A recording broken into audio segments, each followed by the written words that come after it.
Finally हमारे देश में 7 फेज की इलेक्शन प्रक्रिया शुरू हो चुकी है। फर्स्ट फेज की कैंपेनिंग समाप्त। 102 सीट्स का नतीजा 19 अप्रैल को ईवीएम्स में सील हो जाएगा। ये ईवीएम्स फिर खुलेंगी 46 दिन बाद 4 जून को, जिस दिन देश डेमोक्रेसी डिक्टेटरशिप सबका फैसला लॉक हो जाएगा। ताला लगाया जाए। लेकिन इस बीच में देश में एक ज्वलंत मुद्दा सामने आया है, एक बर्निंग क्वेश्चन। एडिटर, हाँ बिल्कुल सही, बिल्कुल। और ये जो बर्निंग क्वेश्चन उठा है, इसका जवाब बहुत लोगों के पास नहीं है, but the nation wants to know. बस काफी हो गया। हाँ, और ये सवाल छोटे मोटे मुद्दों पर नहीं है, जैसे कि आरसीबी आईपीएल कब जीतेगा या मेलोडी इतनी चॉकलेटी क्यों है। हाँ, उससे भी बड़ा सवाल है, प्रो मैक्स अल्ट्रा सवाल है ये, जिसका लोग चीख चीख के इलेक्शन में जवाब मांग रहे हैं। भर भर कर देशभक्त चैनल पर कमेंट्स आ रहे हैं। भाई बोलो ना, वोट किसको करना है? वोट करो, किसको करें? वोट किसको करना है वो भी बता दो। वोट क्यों करें ये भी बता दो। वोट किसको करना है? वोट किसको करें? ईवीएम को। भक्त मंडली की विडंबना भी तो गहरी है। पापा ने 400 पार का नारा हाथ में थमा दिया, और इस बार तो कोई वेव भी नहीं है, कोई धमाका भी नहीं है, तो भाई कैसे किया जाए? तो एक ही तरीका है, पुराना वाला, नाड़ा टाइट कर लो और नारेबाजी में लग जाओ। लेकिन वहां भी हवा थोड़ी सी फुस हो रही है। देखिए, 2014 में जब देश को कंगना वाली आजादी मिली थी, तो एक हर्ष और उल्लास का माहौल था। काला धन वापस आएगा, 15-15 लाख लोगों के अकाउंट में, खाते में जमा होंगे, अच्छे दिन आएंगे, पेट्रोल और डीजल के दाम कम होंगे, मेक इन इंडिया और हर हर मोदी, घर घर मोदी। तो एक काफी पॉजिटिव वाइब था। 5वें साल के पड़ाव आते आते थोड़ा सा फ्रस्ट्रेशन दिखने लगा इन सब नारेबाजी में। हिंदू खतरे में है, कांग्रेस मुक्त भारत करना होगा, घर में घुसकर मारेंगे, टुकड़े टुकड़े गैंग, खान मार्केट गैंग, चोमू चिंटू gang, if not Modi then who. अब की बार फिर से मोदी सरकार। 10वें साल तक आते आते नारेबाजी करने वाले लगता है थकने लगे हैं। अब तो रैंडम चीजें चल रही हैं। 5 ट्रिलियन टन इकोनॉमी, कभी ना कभी तो बनेगा ना। 5th लार्जेस्ट इकोनॉमी, अपने जेब मत देखो, देश का पैसा देखो। सोरोस फंडेड अमृतकाल, कर्तव्य काल, सुप्रीम लीडर काल, भूतकाल, प्रीतकाल, और नेता और उनके मित्र मालामाल। मेरा माफ करना, गुस्से में इधर उधर निकल जाता हूं। अच्छा चलो, लाइन पर वापस आते आते फाइनली अब की बार 400 पार। लेकिन अगर 2 सवाल पूछ लो, 2 फैक्ट्स दिखा दो, तो आदमी फिर तिलमिला जाता है कि ये अनएम्प्लॉयमेंट, महंगाई, तानाशाही, देश के पलायन, इन सब के बारे में बात मत करो, क्योंकि पलट कर तब जवाब आता है, नहीं अर्बन नक्सल नहीं आता है, वो तो पुराना हो गया है। जवाब आता है, हाँ ठीक है, बातें जो तुम कह रहे हो वो सब ठीक है, लेकिन इतना सब ज्ञान देके क्या करोगे? वोट किसको दोगे ये बताओ। अरे YouTube पर कोई इंसान तुम्हें किसी को वोट देने को बोल देगा तो तुम मान जाओगे? अपना मन खुद का क्या बना ही नहीं सकते हो? निप्पल से दूध पी रहे हो क्या भाई आज के डेट में भी, या डाइपर में घूम रहे हो? ये आजादी इसीलिए निब्बी निब्बों के लिए नहीं जीती थी कि वोट देने तक का फैसला करने में इतना आनाकानी करोगे, क्योंकि मंदबुद्धि टाइप ये भूल चुके हैं कि वोट देना सिर्फ हमारा हक ही नहीं है, बल्कि हमारा कर्तव्य बनता है। और किसे वोट करें नहीं करें वो हमें अपनी समझ बनानी होगी, ये हमारी जिम्मेदारी है। और समझाता हूं ये आप कैसे कर सकते हो, या ये वीडियो फॉरवर्ड कर देना, कुछ आपके मंदबुद्धि जो दोस्त हैं वो समझ नहीं सकते हैं। लेकिन एक चीज आप उससे पहले समझ लो, अगर आप स्टूडेंट हो या फिर करियर में ग्रो करना चाहते हो, आपकी जिम्मेदारी बनती है कि आप खुद वो कोर्स चूज करो, वो करियर पाथ चूज करो, वो ट्रेनिंग चूज करो जो आपके टैलेंट, आपके एबिलिटी और आपके एक्सपेक्टेशंस को मैच करे। अबे बगल वाले शर्मा अंकल आकर थोड़े ना करियर एडवाइस देंगे, और देंगे तो मान जाओगे क्या? शर्मा जी को मालूम है क्या 2024 की शुरुआत कैसे हुई है? ले ऑफ से। गूगल, Amazon जैसे कंपनी से हजारों की तादाद में लोगों को फायर किया गया है, फायर किया जा रहा है, और इसका मेन रीजन है AI, आर्टिफिशियल इंटेलिजेंस। आज ऐसे एक सिचुएशन में इंडियंस अपने आप को खुद भी पा रहे हैं। अब या तो AI को विलेन बना लो या AI को दोस्त बना लो। दोस्ती में मेरे ख्याल से फायदा ज्यादा है, और उसका सोल्यूशन भी है। दोस्ती बनाने के लिए AI के साथ एक 3 घंटे का ChatGPT और AI वर्कशॉप, जिसका लिंक आपको डिस्क्रिप्शन में मिल जाएगा। ये है तो ऐसे में एक पेड वर्कशॉप, लेकिन आप हमारे देशभक्त फैमिली मेंबर हो, बेल आइकॉन आपने दबाया है, तो फर्स्ट 1000 लोगों के लिए ये बिल्कुल फ्री होगा।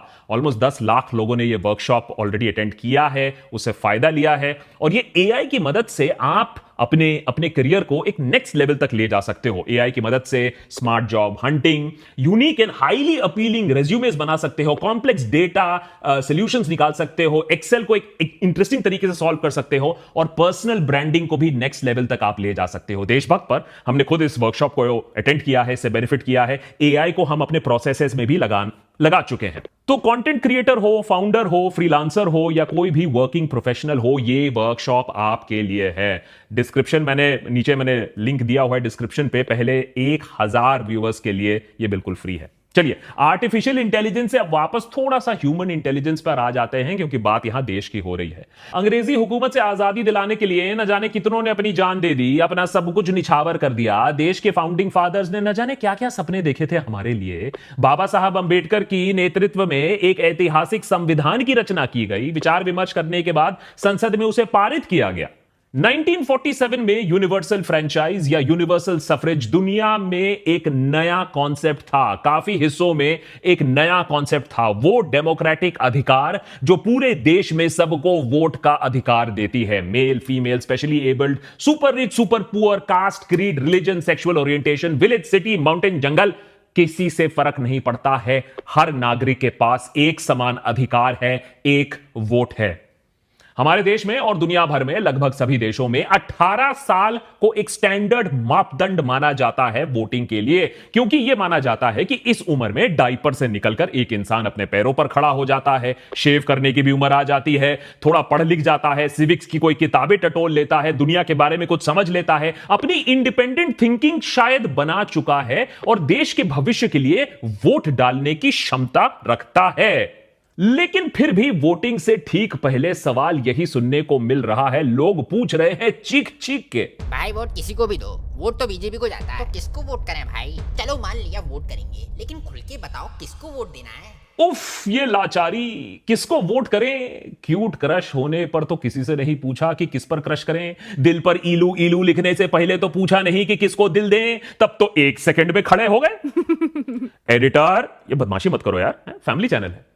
अक्सर मां बाप जब बेटी को बताते हैं कि जिंदगी के साथ क्या करना चाहिए, या टीचर कोई सलाह दे दे, तब तो हम तिल मिलाकर चीख उठते हैं। पूछा किसी ने या फिर हम कैजुअली कह देते हैं मेरी मर्जी। लेकिन वोट के मामले में इतना कंफ्यूजन क्यों? वहां मेरी मर्जी घास चरने क्यों चली जाती है? वैसे ये वोट किसे दे वाला सवाल ये भक्त बनर्जी टाइप भक्त मंडली से ज्यादा आता है। वो सोचते हैं कि ये वाला सवाल थोड़ा इंटेल टाइप सवाल है, लोग थोड़ा डर जाएंगे। देखो भाई, हिंदी में एक बात साफ साफ समझ लो, इलेक्शन 7 चरणों में है और यही है मौका। जून तक नेतागण आपके चरणों में होंगे। जैसे ही 7 चरण पूरे होंगे, आप नेतागण के चरणों पर होंगे अगले 5 सालों के लिए। तो भैया थोड़ा सोच समझ के वोट कर लो कि वोट किसे देना है। और हम छोटी मोटी सामान खरीदने से पहले, कोई सर्विस लेने से पहले 100 बार सोचते हैं, 10 सवाल पूछते हैं, डिस्काउंट देखते हैं, अपना फायदा देखते हैं। दुकान कितनी चमकीली है उससे हमें मैटर नहीं करता है, जेब हमारी कितनी हल्की होती है वो हम देखते हैं। तो मैटर जो असली चीज है कि वो नेतागण आपके लिए क्या कर रहा है। नेता बाय द वे कोई भगवान नहीं है, कोई हीरो नहीं है, ये गलती मत समझिएगा। वो एक सर्विस प्रोवाइडर है। जी हां, उससे ज्यादा कुछ नहीं है। वो 5 साल के लिए आपको एक सर्विस प्रोवाइड करेगा गवर्नेंस की। उसके साथ आप कॉन्ट्रैक्ट साइन कर रहे हो जिस दिन आप वोट कर रहे हो, बस उतना रिलेशनशिप है आपका। अच्छा, एक बात बताओ, जब आप जॉब स्विच करते हो उस समय क्या आपको मालूम होता है कि आपके नए वाले जॉब में कौन सा बॉस मिलेगा, कैसा बॉस मिलेगा? है एडिटर, याद रखना, मेरे जैसा अच्छा नहीं मिलेगा। ब्रेकअप करते समय आपने कभी सोचा है? यही तो आता है ना थॉट, हाय यही तो प्यार था, अब इसके बाद जिंदगी में और कभी प्यार नहीं करूंगा। 6 महीने बाद दिल इलू इलू फिर कर रहा होता है।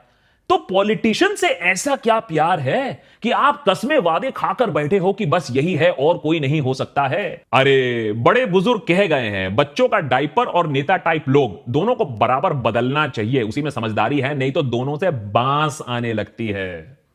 यहां तक बात अगर आप समझ गए हैं कि नेता टाइप पर ऑब्सेस करने की इतनी जरूरत नहीं है, वो 2 मिनट पर आपको बेचकर निकल जाएगा, तो अब यह भी समझ लीजिए कि नेता चुने कैसे। यह समस्या है, बहुत लोगों में है। सब्जी टमाटर खरीदते हैं आप, सब्जी खरीदते समय क्या करते हैं आप? सब्जी को टच करते हैं, फ्रेशनेस देखते हैं, भाव तोल करते हैं, सड़े टमाटर बाहर निकालते हैं, ठीक से तौलते हैं, फिर सौदा पक्का करते हैं। नहीं नहीं नहीं, उसके बाद भी सब्जी के दुकान के सामने खड़े होते होते 4-6 अंगूर टपा लेते हैं, एंड में धनिया भी फ्री में ले लेते हैं। आप सोच रहे हैं सब्जी खरीदने में कितना बड़ा एक आर्ट है, कितना दिमाग हम लगाते हैं, फोकस से काम करते हैं। लेकिन जब यह बात आती है देश की, तो हम दिमाग लगाना बंद कर देते हैं। पूछते हैं, अरे भाई बताओ वोट किसको दें? अरे खुद कर लो भाई, लीडर का बैकग्राउंड चेक कर लो, सिटिंग एमपी के नाम क्या क्या काम है ये देख लो, लोकल एरिया एमपी ने पिछले 5 साल में क्या किया है ये समझ लो। ये सब जानना उतना मुश्किल नहीं है, बस पीआरएस इंडिया के वेबसाइट पर जाओ, नीचे लिंक दिया हुआ है, अपनी कंस्टिट्यूएंसी का नाम डालो, सर्च करो, अपने सिटिंग एमपी का सारा काला चिट्ठा आपके सामने आ जाएगा। आपका सिटिंग एमपी कितना अटेंडेंस है, कितना डिबेट डिस्कशन किया, पार्टिसिपेशन किया, कितने प्राइवेट मेंबर बिल लाए, सरकार से कितने सवाल पूछे गए, और कितना वो आदमी पढ़ा लिखा है, या फिर कितने केसेस हुए, कितना पैसा कमाया, ये सारा काम ऑलरेडी आपके पास सामने आ जाएगा। लिंक मैंने नीचे दिया हुआ है। कम से कम यह भी पता चल जाएगा कि नेता ने कौन कौन से एमपीज के अच्छे दिन आए। तेजस्वी सूर्या 3000% उनकी संपत्ति बढ़ गई पिछले 5 सालों में, बताइए। तो यह गलत बात है ना कि अच्छे दिन नहीं आए, कुछ लोगों के तो आए हैं। और अगर इस बारे में आपको पता करना है कि इस बार के कैंडिडेट्स, उनके बारे में जानना है, तो आप ECI election commission of India के वेबसाइट पर जा सकते हो, उनका बैकग्राउंड चेक कर सकते हो कि किस पे कितने सारे केसेस चल रहे हैं और कौन कौन से वो रेयर नेता है जिन पर कोई भी केस नहीं है। ऐसा क्यों होता है कि जब देश की बात आती है तो हम दूसरों की बातें सुनने लगते हैं, भेड़ बकरी की तरफ वोट करने चले जाते हैं, अपना दिमाग नहीं लगाते हैं, बैकग्राउंड स्टडी नहीं करते हैं, अपने लोकल एरिया को जानते नहीं, परखते नहीं, बस पार्टी का चिन्ह देखा और पीप बटन दबा दिया। लेकिन हमारे देश के संविधान को ऐसे बनाया नहीं गया था। हमारा देश विशाल है, हमारा देश बहुत डाइवर्स है, हम एक पार्लियामेंट्री डेमोक्रेसी है, प्रेसिडेंशियल सिस्टम नहीं यूएस वाला, जहां आप सिर्फ एक बंदे को देखकर, बाइडेन ट्रंप को देखकर आप वोट करो। यहां आप एमपीज चुनते हो, जिस पार्टी के सबसे ज्यादा एमपीज होते हैं, जो हाफवे मार्क या इंडिया में 272 क्रॉस कर लेता है, फिर वो दिल्ली में मिलेंगे, अपनी पार्लियामेंट्री पार्टी करेंगे, उसमें प्रधानमंत्री को चुनेंगे। ये है हमारा सिस्टम। लेजिस्लेटिव पार्टी का हेड बनता है, उसके बाद चुना जाता है एज प्राइम मिनिस्टर। हमने प्रेसिडेंशियल फॉर्म की तरफ हमें धक्का दिया जा रहा है, लेकिन हमें इसका विरोध करना चाहिए। इस इलेक्शन में आप मोदी, राहुल, ममता या स्टैलिन को वोट नहीं दे रहे हो, आप अपने लोकल एरिया एमपी को वोट दे रहे हो। उसकी खबर रखो। घर के सामने जब गू होगा, जब बत्ती नहीं आएगी, जब रास्ते टूटेंगे, उस एमपी का गला पकड़ोगे आप, दिल्ली में बैठे नेता का नहीं। और हर वोट मैटर करता है। यह 5 साल का मामला है और इस बार देश के भविष्य का मामला है। 5 साल में एक बार मौका मिला है तो तैयारी भी अपने तरफ से पूरा रखो। अपना वोटर आईडी कार्ड तैयार रखो, इंटरनेट से डाउनलोड भी अगर आप कर सकते हैं, अगर आपके पास ऑलरेडी वोटर आईडी कार्ड था। अपना नाम वोटर लिस्ट पे चेक करो, नहीं मिले तो इलेक्शन कमीशन के वेबसाइट पे कंप्लेंट करो। हर वोट जरूरी है, क्योंकि बहुत लोकसभा सीट्स में कड़ी टक्कर हो सकती है। 1000, 1500 से कम की हार जीत डिसाइड हो सकती है। मछली शहर यूपी में बीजेपी कैंडिडेट ने बीएसपी के कैंडिडेट को मात्र 183 वोट से हराया। तो ये गलती मत करिएगा ये सोच के कि आपके वोट की कोई वैल्यू नहीं है। और यहां बहुत सारे लोग पॉलिटिशियन से परेशान होकर कमेंट्स पे भी लिखते रहते हैं कि हमारे वोट का तो कोई वैल्यू ही नहीं है, वोट तो इधर उधर चले जाता है, हम नोटा दबाएंगे। None of the above. इससे ज्यादा बड़ा घोटाला और कोई नहीं हमारे देश में। मान लो कि नोटा इलेक्शन में जीत जाता है, सबसे ज्यादा वोट्स नोटा को मिलते हैं, तो इलेक्शन रद्द हो जाएगा, वो सारे पॉलिटिशियंस बर्खास्त हो जाएंगे? नहीं, जो दूसरे पायदान पर कैंडिडेट होगा उसे विनर घोषित कर देंगे। तो नोटा किस काम का? आपका नोटा किसी को वोट उसका माइनस नहीं करता है, वो एक न्यूट्रल वोट होता है। वो अच्छे कैंडिडेट को ज्यादा धक्का पहुंचाता है, क्योंकि बाहुबली के पास तो अपना फिक्स्ड वोटर बेस है ही। तो अच्छे कैंडिडेट जो भी है, बेस्ट अमंग्स द वर्ड्स को सिलेक्ट करो, नोटा मत दबाओ। और बहुत लोग हमसे पूछते रहते हैं कि भाई हम किसको वोट देंगे। देखिए, वोट करना आपका एक पर्सनल डिसीजन है, आप वोट जरूर करिए और सबको बताने की जरूरत भी नहीं है कि आप किसको वोट कर रहे हो। हर चीज को बस आप परख के देखिए। तो मैं किसको वोट दूंगा? मैं चोर, डाकू, मर्डरर्स को वोट नहीं दूंगा। एडीआर की रिपोर्ट के अकॉर्डिंग 25% एमपीज हमारे संसद में ऐसे हैं जिनके अगेंस्ट सीरियस क्रिमिनल केसेस है, murder, attempt to murder, rape, kidnapping जैसे आरोप लगे हुए हैं। तो इनको तो सबसे पहले संसद से हटाओ। ऐसे लोगों को चुनो जो कम से कम पार्लियामेंट में बैठने लायक हो। डेमोक्रेसी को साफ सुथरा बनाना हमारी ही जिम्मेदारी है। आपका एक वोट आपकी फैमिली और बच्चों, उनका भी फ्यूचर इंप्रूव कर सकता है। तो ऐसे कैंडिडेट देखो जो एजुकेटेड हो या एजुकेशन मैटर्स में रुचि रखते हो, कोई रिकॉर्ड हो उस मामले में। ऐसा नेता चुनो जो थोड़ा सा पढ़ा लिखा हो, डेमोक्रेसी, कॉन्स्टिट्यूशन को रिस्पेक्ट करता हो, जानता हो कि मुद्दे क्या हैं। सिर्फ अपने सरनेम या अपने सुप्रीम लीडर की भक्ति की वजह से चुने ना जाएं। डेवलपमेंट को लेकर एक माइंडसेट होना चाहिए। अपने एरिया में वो बंदा इजीली एक्सेसिबल होना चाहिए। ये नहीं आया राम गया राम 5 साल में 2 बार दिखे। और पार्लियामेंट में बंदे ने कोई डिस्कशन, डिबेट, क्वेश्चंस किए हैं कि नहीं किया, लोकल एरिया में स्कूल, कॉलेजेस, अस्पताल के लिए काम किया है कि नहीं किया है, लोगों को सड़क, पानी, रोजगार के व्यवस्था के लिए कुछ किया है कि नहीं किया है। और अल्टीमेटली अगर आप मुझसे पूछोगे कि भैया मैं किस बिना पर वोट करूंगा, तो एक ही चीज है, मैं डेमोक्रेसी को वोट दूंगा, मैं डिक्टेटरशिप को वोट नहीं दूंगा। बस समराइज में बस यही करना चाहता हूं कि आपको वोट देना जरूरी है। किसे वोट दें ये बिल्कुल आपकी मर्जी है, लेकिन सोच समझकर वोट कीजिएगा। आपका देश उस पर डिपेंड कर रहा है। देशभक्त पर आज मैं आपसे एक रिक्वेस्ट करूंगा, एक गुजारिश है। पिछले बार भी मैंने ये चीज बोली थी, इस बार मैं थोड़ा सा टारगेट लगा के बोल रहा हूं। क्या हम इस एपिसोड में 1 लाख कमिटमेंट्स ले सकते हैं? 1 lakh promise that I will vote. मुझे मालूम है थोड़ा सा ज्यादा सपना देख रहा हूं, लेकिन कोशिश जरूर करते हैं, क्योंकि भैया 1 लाख नहीं 10,000 भी उनमें से अगर चले गए पोलिंग बूथ पर ये एपिसोड देखकर, तो भैया ये चैनल ही सफल है। तो कोशिश करिएगा। अगर आपने ये एपिसोड यहां तक देखा है तो सिंपली कमेंट्स में लिखिए आई विल वोट। कोशिश है 1 लाख कमिटमेंट्स की।